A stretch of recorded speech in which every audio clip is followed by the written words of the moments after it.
Fain would we remain barbarians, if our claim to civilization were to be based on the gruesome glory of war. Kakuzo Akakura.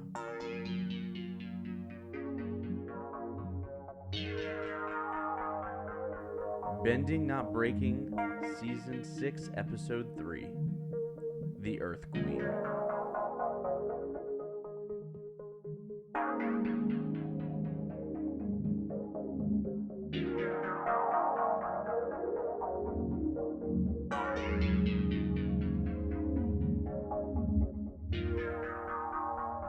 And welcome back to another episode of Bending Not Breaking. I'm Sunshine Mayfield. And this has been Pruitt. And we are on to Episode 3. Episode 3. Season 3. Season 3. Of Korra. Of Korra. Which is called... The Earth Queen. She's the worst. We don't love her. We can talk about it. Yeah. The lens is what, Ben? Barbarism. I'm going to go get a haircut today, actually. That's fun. Yeah, we're talking about cutting hair today. Nice. Cutting hair. Not yet. Not yet. Well, so what is barbarism? It's not about cutting hair. It's not.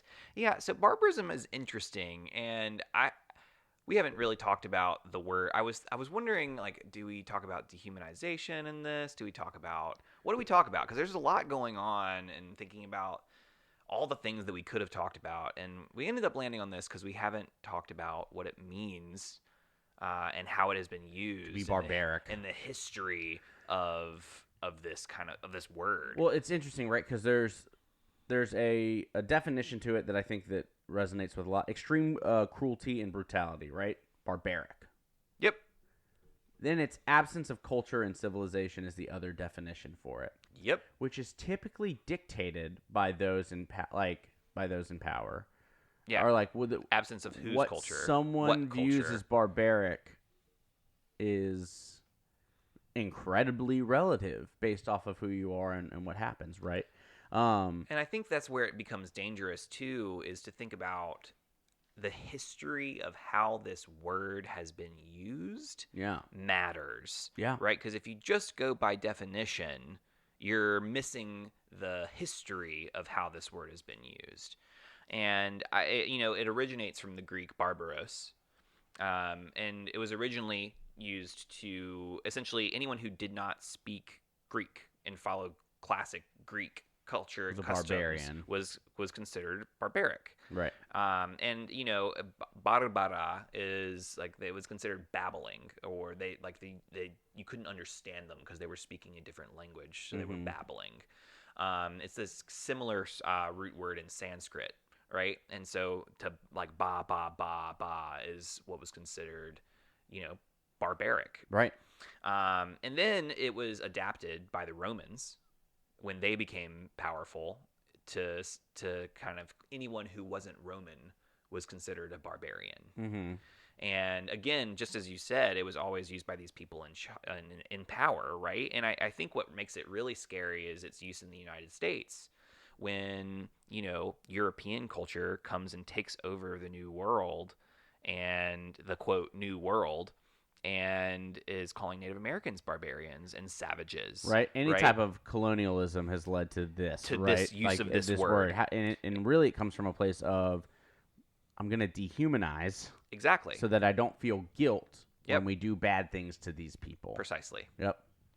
And there's so many articles that we could recommend for people who are looking for information on that. But and we might, who knows, there might be another article or blog post that we post with those links and references. Yeah, follow us. But all the things. But yeah, terrible. Yeah. And so what you'll see is how does it get utilized?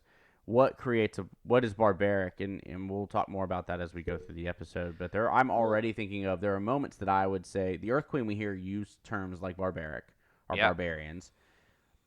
I would say that there are things we see the Dai Li do, or that the Earth Queen does, that I would say that is barbaric. Yeah. Right? And so that context is going to be important. The word is so loaded for me that I don't use it. I don't feel comfortable using the word even because I know the history of it, and I don't want to be in a position where where I am using something in that kind of way that is, because anytime it's being used, there's almost something missing, Right. right? And I really feel nervous about language that has such a deep-seated history in colonialism and not good. It's just not good. So, with that in mind, there's a lot in this episode to consider. So I'm kind of excited to tap into it. Well, so yeah, and let's dive right in. So one of the first things we see is the Whoa, whoa, whoa! oh, yeah, you have a recap. I have a responsibility. Thank you to this podcast. Yes, you do, and to our listeners. Yes, to make sure that everyone is reminded of what happens in the episode. You've got 30 seconds on the clock, and away we go. So Team Avatar is like in bossing, say woohoo, and then Korra's like, oh my god, Earth Queen, and then others notice that Kai goes missing because he sees gold, and then Mako and Bolin are like, let's go find him, and then they track him down, but he escapes, and it's like, oh, they get into the lower ring, and then they eventually run into their family, there. And there's a fruit cart, and there's like rotten fruit, and then Korra and Asami are like, oh my goodness, we should go collect taxes for the Queen because the Queen's jerk, and Queen's mean, and then the Avatar brings her money and brushes off the Airbenders. Kai's arrested, and the Queen has an airbending army. Done. Yeah. Well done. It was fine. Well done. You did it in the amount of time. That's step one. It is. All right. You wanted to dive in. Where are you going? The immediate first thing that comes to mind is when they are flying over the one of the outer circles of Ba Sing Se.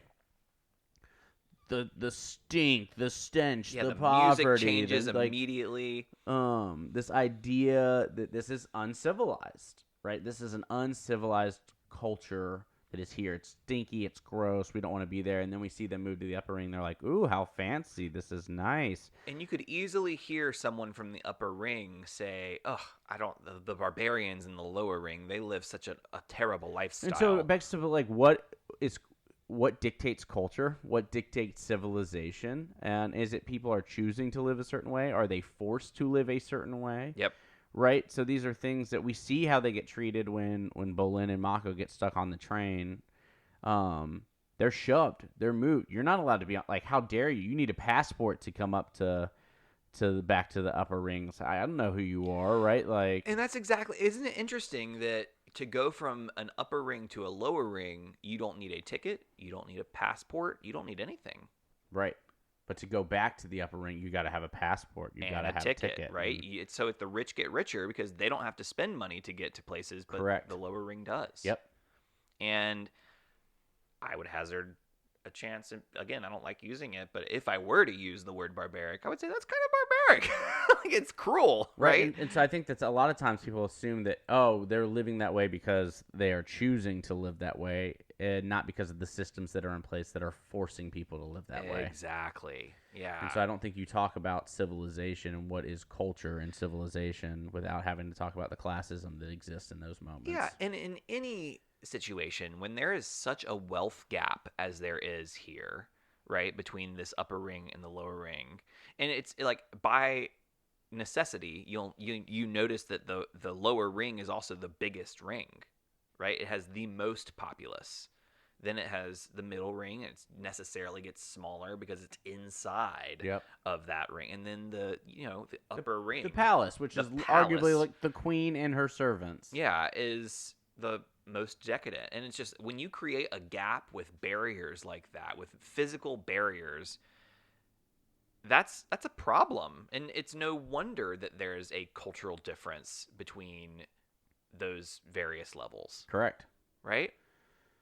Yeah. Yikes. Big yikes. And it's one of those things where we'll say things, suffering's not comparable, right? And so I think what I'm about to say is, the whole concept of first world problems is not necessarily a thing that, like, sometimes you have things that exist, even though you're privileged, that are a bummer, right? And you don't have to not feel like they're a bummer because other people are going through worse things. Yeah. And you still need to be cognizant of those things. You are allowed to be sad. Yes. You are allowed to complain, but you need to do so with perspective. Correct. And so the queen just absolutely being upset about her topiaries and firing people, and who I assume is probably a gardener who lives in one of the lower rings, if I had to guess. Certainly does not live in her ring. Yeah. And so Do you have to deal with this with your servants? Time and effort and money that is being put into these types of things, when you've got a whole population of people living in squalor, eating rotten fruit, because that is the best they can get at a time like this. Yeah, that's an issue. It is. It is an issue. One even might say that it's Barbaric. Yeah. Right?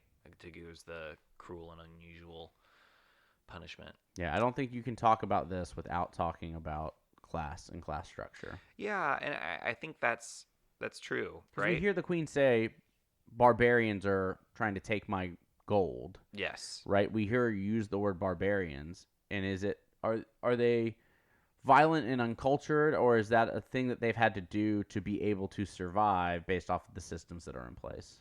And, can it be both? Yeah.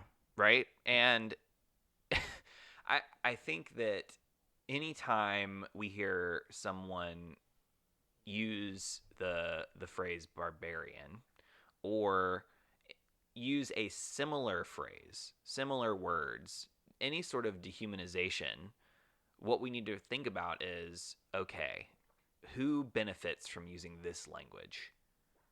Right? Who is gaining from seeing this group of people as less than? Right? And that's always has to be a question when dehumanization's on the line. Who gains when this group of people is less than? Yeah. And it's not great. It's not great. It's never good. It's never a good answer, because we don't want anyone to gain when somebody else becomes less than. Right. Right? Oh. So that's just terrifying. And I think this is a really beautiful commentary on real life, frankly, because the Earth Queen is calling these people barbarians, and they come in, they fight, they're taking on Korra, and as they escape, they're yelling, "You're on the wrong side. This gold belongs to the people." And Korra is like, "Why do I get the feeling that they're right?" Which I love that she pins that so quickly. Like, Yeah. I think they're probably right. Yeah. I mean, all it took was that one interaction with the Earth Queen to have that suspicion.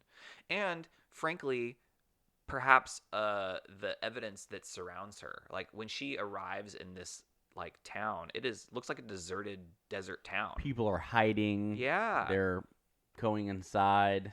Yeah, and it seems like they are suffering from a lack. There's no opulence here. Right. Compared to being surrounded by opulence. Like, I think the way that they animated and drew the Earth Queen here is really telling.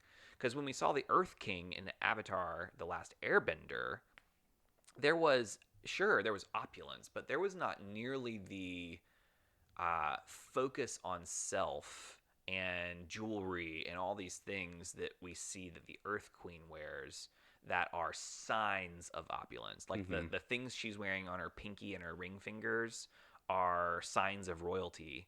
And those long, gold pinky extenders. Right, yeah. Like, those things are what royalty wear in some Western cultures. And so it's just a different focus on self and on money that we see the Earth Queen have that has been different from what we've seen her predecessors. And she wants more, right? Exactly.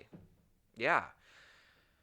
Yeah, and some people want enough, and some people, the Earth Queen wants more than she's already got, more than she possibly could have. Well, and there's been problems with Earth Kingdom leadership in both series, right? Right. But I think the intention for the Earth King was good. He was just being tricked and was gullible. Very naive, right? Yeah. And just being controlled. Whereas it seems like the Earth Queen knows is now very much what's going on. Exactly who she's in control, and it's her. Yep. And the Daily are a part of that as well, again. Exactly. Yep. Except this time they're tools rather than the ones who are pulling in charge the strings. And pulling the strings. But yeah, I really struggle with this when this person who is resentful of the fact that she had to relinquish land to Republic City when she already has the most land out of any other nation is I'm like, huh, like let's talk more about this and why we feel this way. But yeah, I there's just a if I were to call anyone barbaric in this episode, it would be the Earth Queen. Right. But I Well, it's interesting how power plays into that perception of who deserves and who doesn't deserve, right? We hear a comment when we see Desna and Eska. yes. Here is a private prison that you didn't know about. We know they're in power. I want to throw my I want to tailor throw my in here. tailor in here. My cuffs are all crinkly. Yeah. Which so it's just one of those things where it's like clearly, and you know, I think clearly in that moment, I don't know if it's meant to be a joke, or it's meant to be just a side comment, and they probably wouldn't. I'm gonna assume they maybe wouldn't throw their tailor in that prison. I think it was a joke. It is. I agree, and That's a scary joke. it's one where it's like that's a joke from power.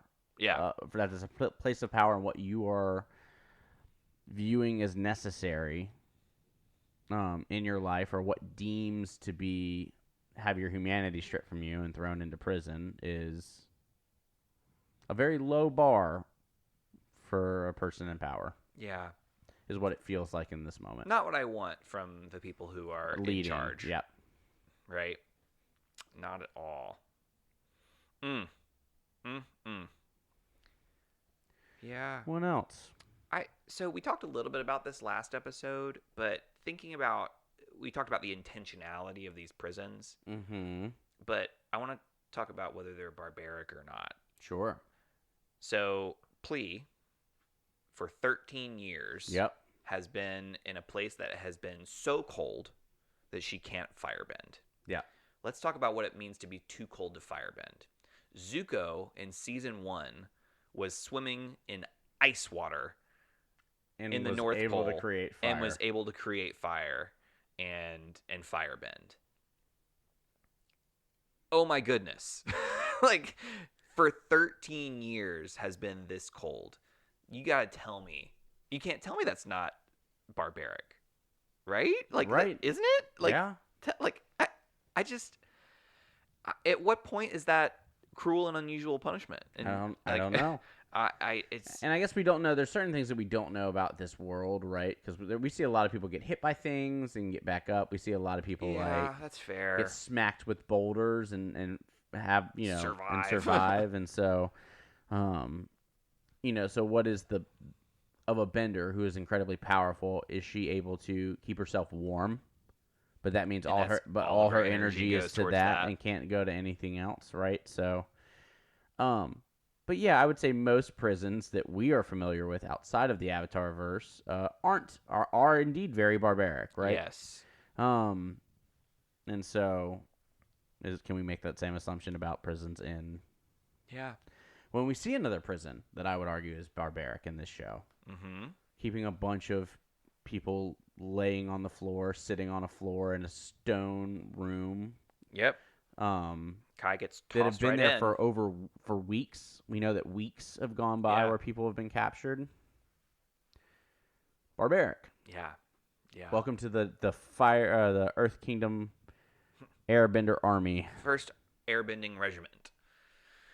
Yeah, I really struggle with this. There's a lot that we are kind of I guess what I'm struggling with is my reverse wanting to call it barbaric when I don't know that I love using that word, right?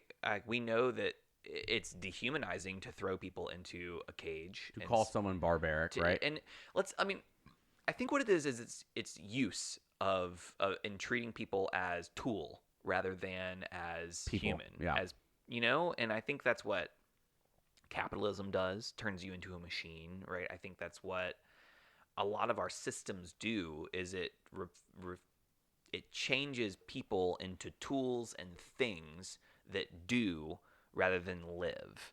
And I think the Earth Queen sees her subjects as tools in her puppeteering of the Earth Kingdom. Yeah.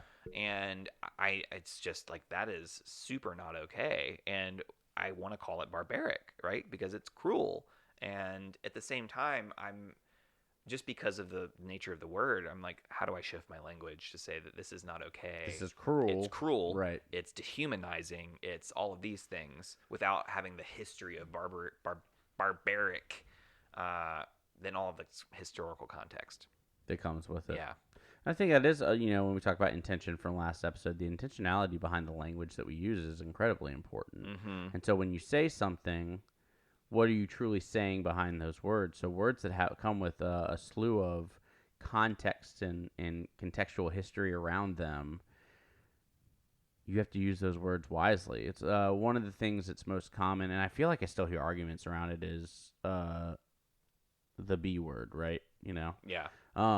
In the context around it, people are like, well, no, I'm joking with my friends, or no, it's okay to say this, or no, that is a word I don't feel comfortable using. Yep. Because I understand the contextual context around contextual context. That was silly.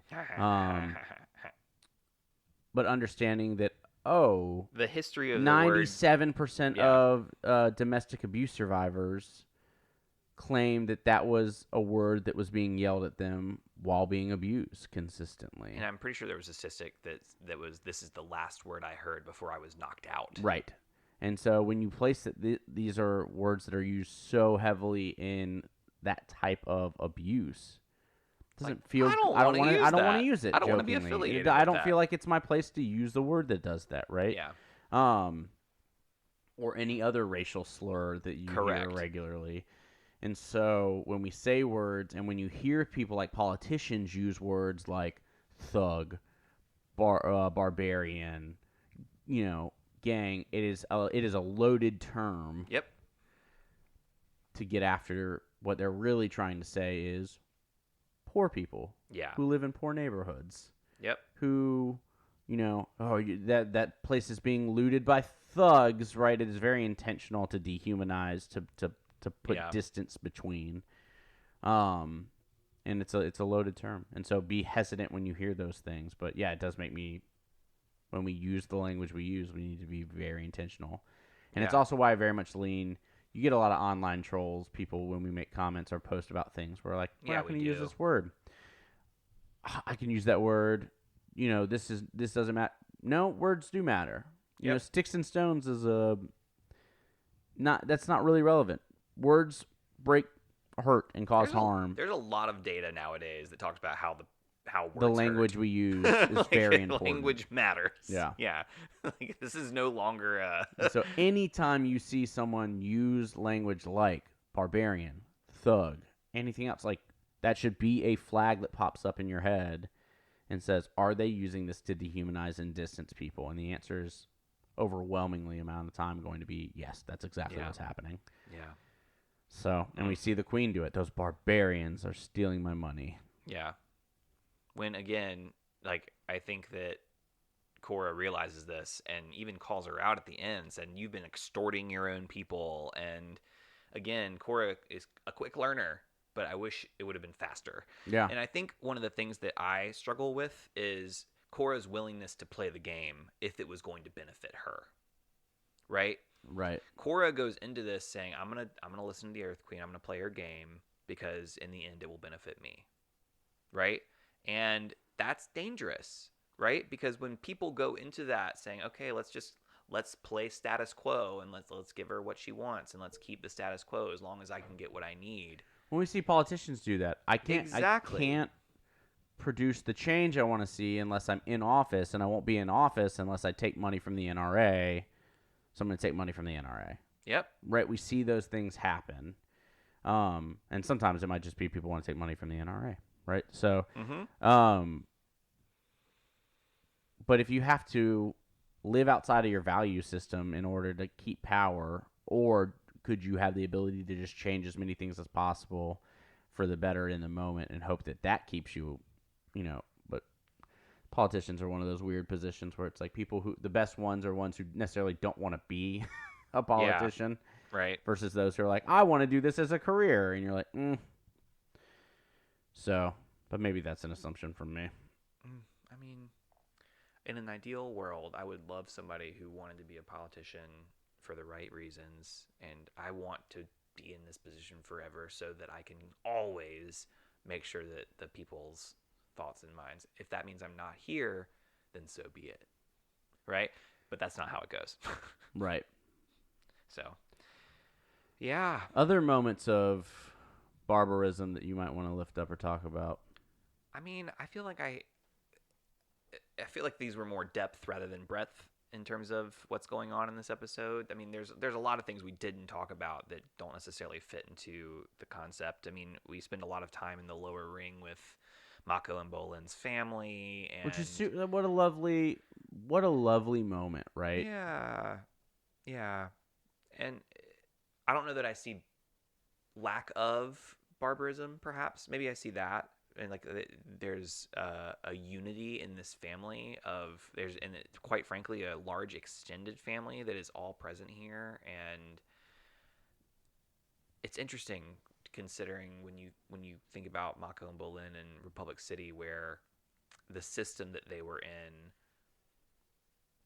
there's a lot less cohesion among people, right? They were more vulnerable to the elements in Republic City than they would have been if they had been in the lower ring, because they would have been surrounded by family. Right? So I think almost I wonder if community and family is a response to the culture that they are in. When we right? think that barbarism is a lack of civility that is determined by other sure. people, there was more culture and civility in that household of family sharing memories and Yeah.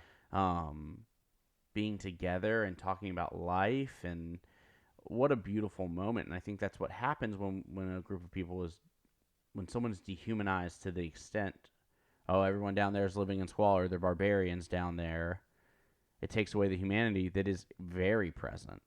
It's barbaric to have that many people in that small of a house. Right, but in which they're likely doing through necessity based off of the systems that are there. And so, but they're taking care of one another, and everybody has food to eat, and yeah, it's really interesting to kind of see if you are being treated in a barbaric way, what is your response? And I think this is what we see as a response, right? This is the barbaric system that they're in, and the response is community. The response is attention and care for family and for loved ones. And so if that acts as the opposite of this idea that we have of it, how do we grow that? Yeah, humanizing the least of these. How do we grow that and continually work to grow that in where we live and be a part of that and let other people lead? And I think that's probably another takeaway when we're talking about politicians is, someone who's able to step down and say, I'm not the best leader in this moment, and I'm not the person who needs to be making decisions in this moment. And how do we share that as we grow community? Absolutely. No, I really do. The willingness that Mako has to share and give away his scarf is huge. That's we know how big that is for Mako from even the first season when they try to redress him, and that's important. And so to be there and to be in that moment is really cool to see. Agreed. Well, oh man. And I guess a really small moment that's just kind of piggybacking off of the end of that is when they bring up airbenders and everybody's like, oh wait, this is not good, the Daily, and then Bolin's like, yeah, I don't know if I like her, and then she's like, no, long live the Earth Queen forever, may she live forever. Or I just think that when she stands up and kind of bows to this shrine of the Earth Queen is really interesting to consider, how propaganda, how perpetuating the systems often lead to, worship of people who are in power, and I wonder if that's a learned behavior of, I've seen people disrespect things like this, pictures, and seen them get in trouble, so I'm going to have one in my house and we're going to respect it every day for fear. Or is it, oh no, this is good and this is tradition and we did this when I was a child and so we're keeping on to that. Yeah. Or, is it... There's a lot of things that could play into it. Well, and I wonder how many people are living in the center circles of Bossing Say and saying, well, I'm not in the lower circle, so things are pretty good for me, and so I'm going to keep this. The Earth Queen's great. Yeah, I'm doing great. I'm so doing the better. Earth Queen's I'm doing great. much better than them, and so I'm going to fight for this thing. Yeah. Even though oh, maybe one day I'm going to live in the palace is not a thing that probably Yeah. someone can do in this type of, but that want to be up in the top tier circle is keeping them from challenging any of the systems that are in place, recognizing life for everyone could be better. Absolutely. Yeah. And a lot of those systems get put in intentionally, and I think that's the thing. The Yep. walls have to be. They intentionally built walls that were there and separated people by these ways. And as you mentioned early on, is that barbaric to be able to separate people that way and say you're not good enough to be here? Mm-hmm. And that's Seems tough. like it was an intentional move. Oh, Look very at us much so. connecting intentionality and barbarism. The episodes, they're so intertwined. It's like they're a part of the same television series. I am future episodes we'll see what happens to the Earth Queen. Uh-oh. Who knows? Could be. Who knows? Who knows? Mm-hmm. All right. All right. Anything else that you want to tap into before we jump to our break? I think I'm good. All right. We'll be right back after this quick little musical interlude.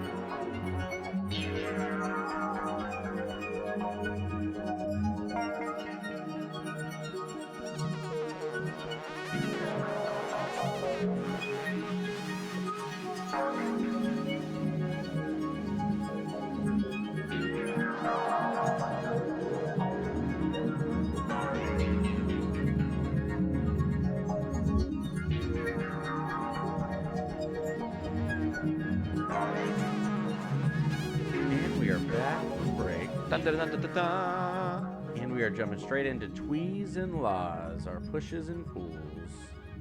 Yeah. What Yeah. pushed you away in this episode, Ben? The Earth Queen. Yeah, me too. Everything about Everything the Earth Queen does.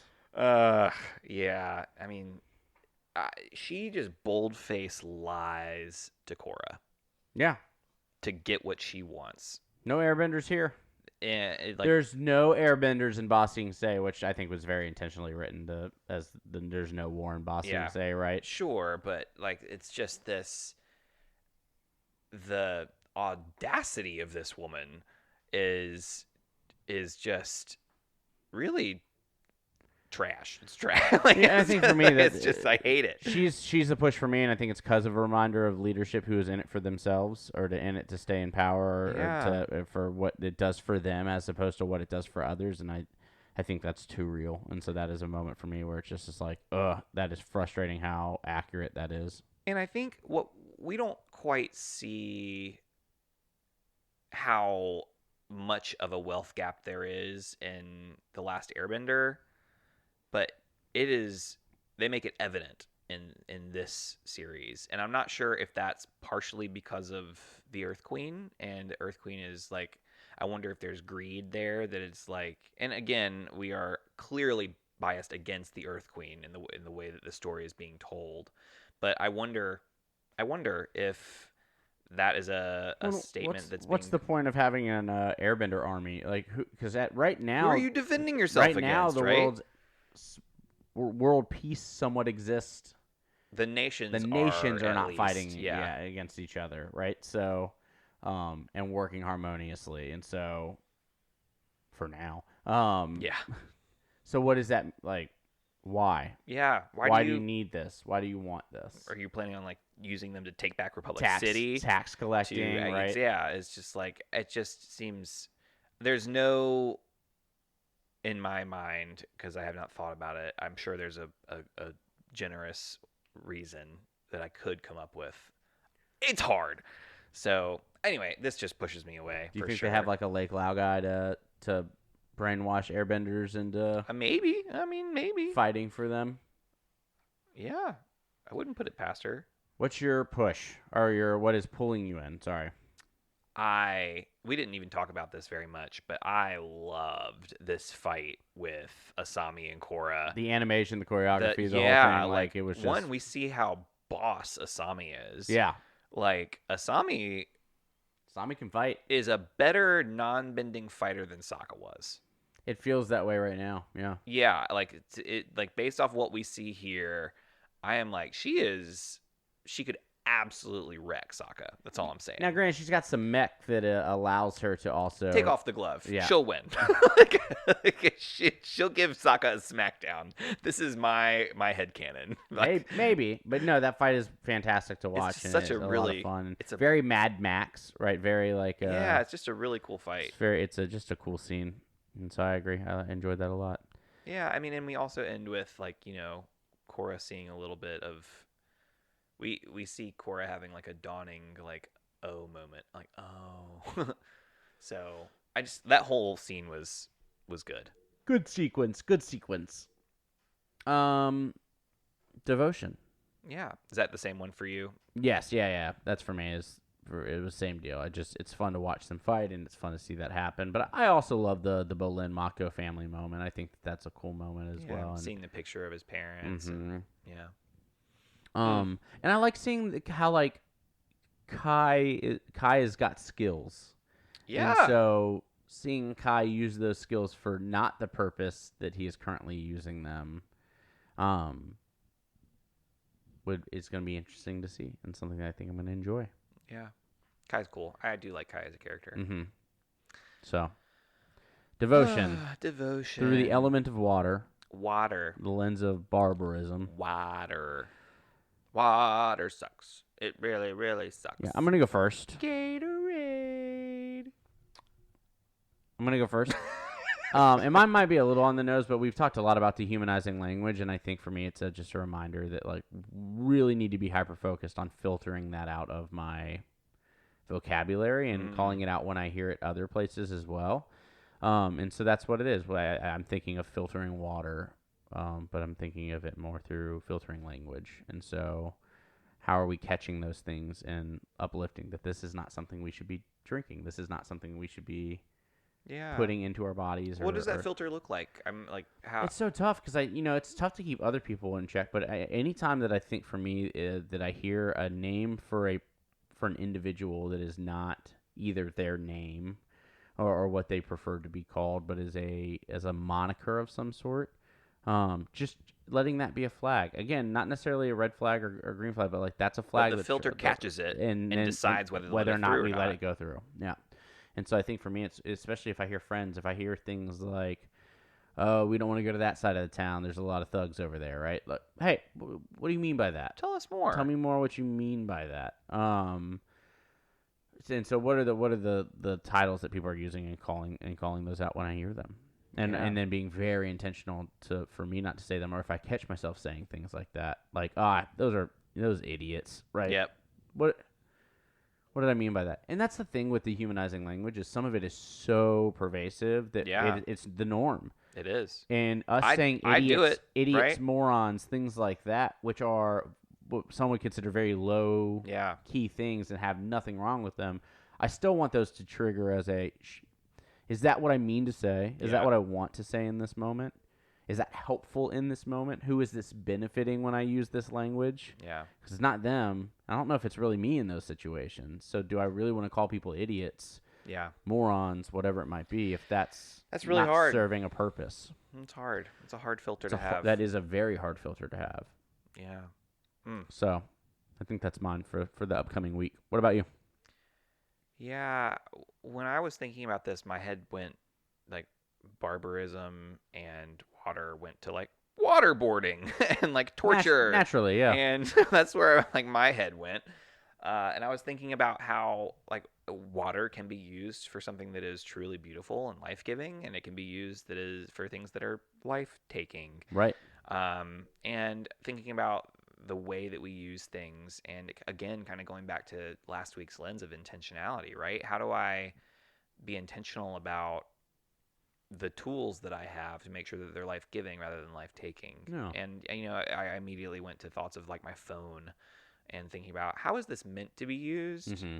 and how am I using it? Yeah. How do I want to use it versus how am I using it? Right. Because I spend hours on my phone a day, and I know that it's taking life from me.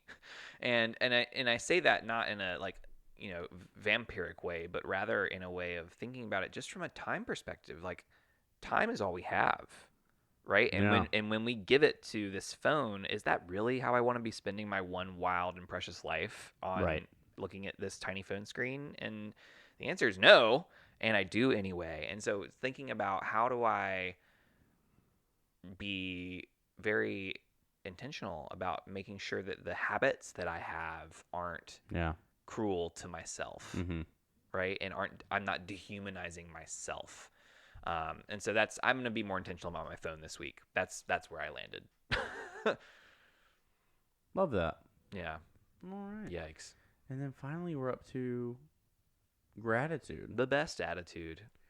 Who are we grateful for? I mean, I'm sure we're grateful for a lot of people, but I mean, I guess if we had to pick one. Yeah. Yeah, there's not a lot of women in this episode. I'm going to go ahead and put Lift that that out up, there. It's a big bummer.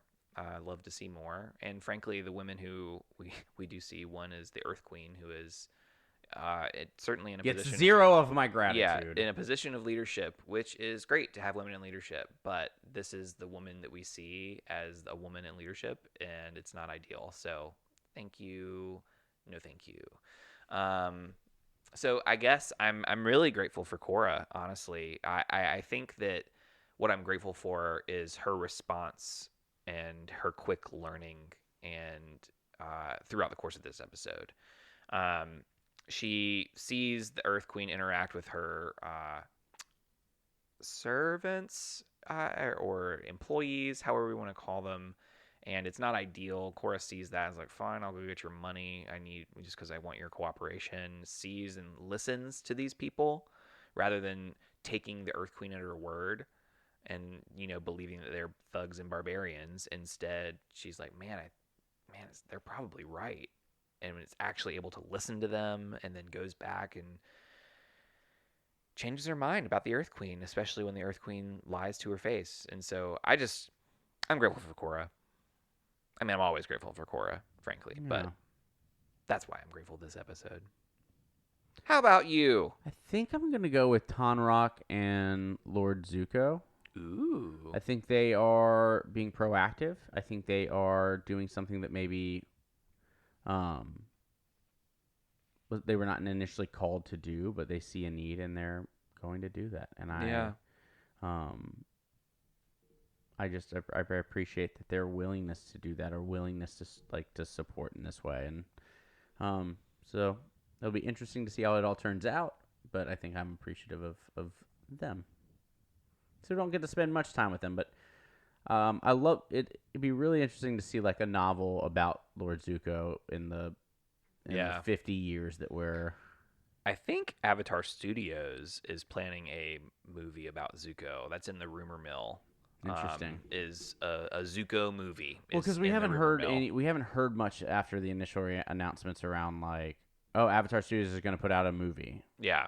And we know there's books, right? So we have the Dawn of Yang Chen coming out. Very exciting. Yeah. And so those are great. FCE does a great job writing these stories, and feels like that they have a very good understanding of the lore, and they're very enjoyable books. I'm excited to read that one. So we'll see, but yeah, there's a lot that happens, and I'm excited to find out where it goes. Me too. This is an incredible season, and there's a lot of fun action sequences, and there's also some brutality that we're going to see here in a little bit. So well, y'all, thank you so much for listening again today, and investing in this with your time and energy, and we hope that you're enjoying it. If you are, go ahead and leave a review or rate or subscribe wherever you listen to podcasts. It's a huge help for us. Big help. And also, if you're interested in having more content like this, we do live episodes. You can go on our Patreon. There's also a community online that you can join and talk more about Avatar things. And so feel free to join our Patreon if that's something that you feel called to do. For sure. And then all our social medias are BNB_pod. Yep. And that's all of the things, and you can check us out there as well. Ben, thank you for being here. Oh, thank you for being joining here. This conversation. Always a pleasure. And It is a pleasure. Another episode next week. We're excited to get to it, and then more guests popping on in the future. So that's also super exciting. But thank y'all for letting us just hang out for the first few episodes of this season, as our guests are more on the back end. We're gonna have a lot of fun ones coming this way. So, well, again, this is Sunshine Mayfield, Ben Pruitt, and this has been Bending Not Breaking. Thank you for listening.